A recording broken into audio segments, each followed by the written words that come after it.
32. Celestial beauty scattering flowers, the stunt of dandelions. I remember that when I was young, there used to be clumps of dandelions growing beside the aqueducts, on the ridges of fields, and on waste grasslands in my hometown. We called them spur arrowroot, and a traditional Chinese medicine doctor called them thistle. They can be used as medicine. A perennial herb, dandelions have yellow or aubergine flowers. When the flower seeds are ripe, on the crown will grow many white flocky umbrella-shaped silky strands.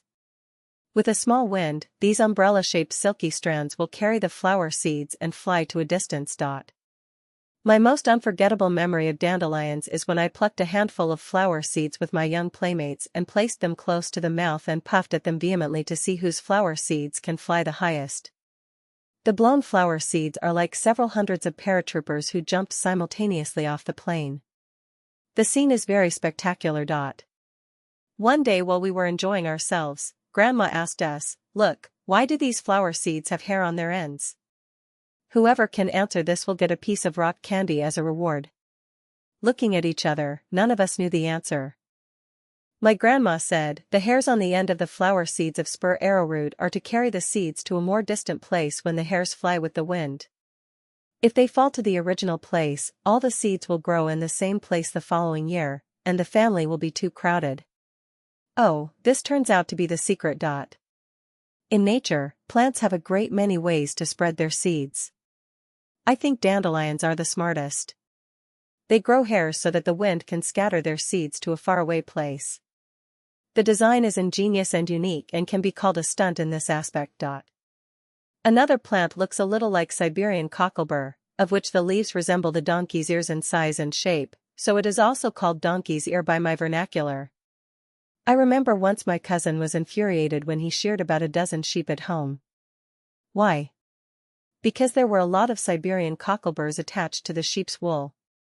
In each Siberian cocklebur, there were about 30 bristles, and on the top of the bristle was a barb.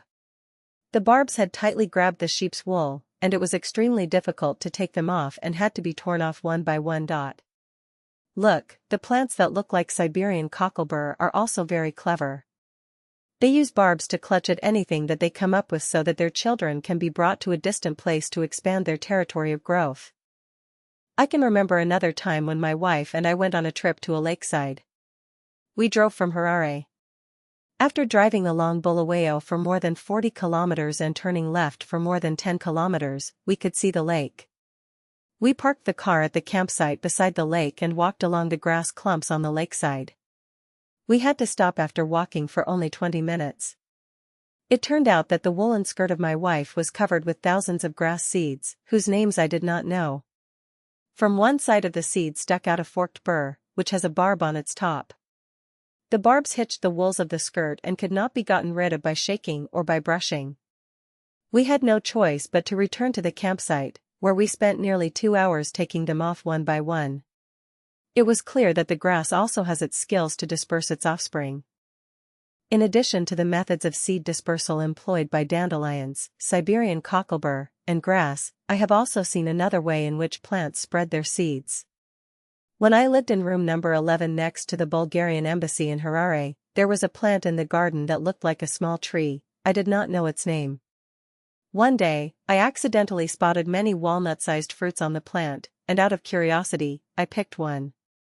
Before I peeled it, it exploded and dozens of seeds were ejected.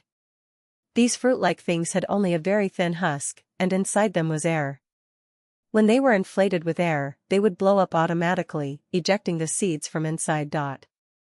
It is amazing to think that each plant has its own magic powers to spread its seeds. Did they themselves figure out all these wonderful methods of seed dispersal? Can the theory of evolution offer an explanation? Or were these stunts designed by someone who created them? Why don't we say that alarm clocks are wise and clever in keeping good time and giving correct time? Why don't we say that inductive missiles possess wisdom?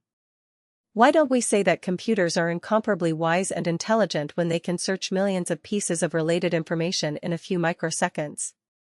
Why don't we say that robots, radios, televisions, and video cameras are clever and smart? Because we know that they don't possess wisdom and talents themselves but only reflect the wisdom and talents of their creators behind them.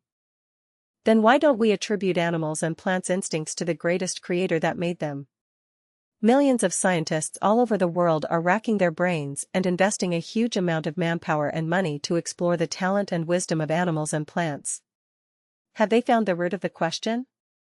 I can say for sure that if we don't look through the phenomena and investigate the power behind them, we will only see the moon reflected in the water instead of seeing the real one hanging in the sky, and we will remain completely ignorant even if we are given another 100,000 years. When a dog sees a robot at work, it may think that the robot must be extremely intelligent and wise. The reason is that the dog does not know that the robot is made by man. Then why do we think that the weaver bird is unfathomably clever when seeing it build nests on a branch? Are we different from dogs in thinking?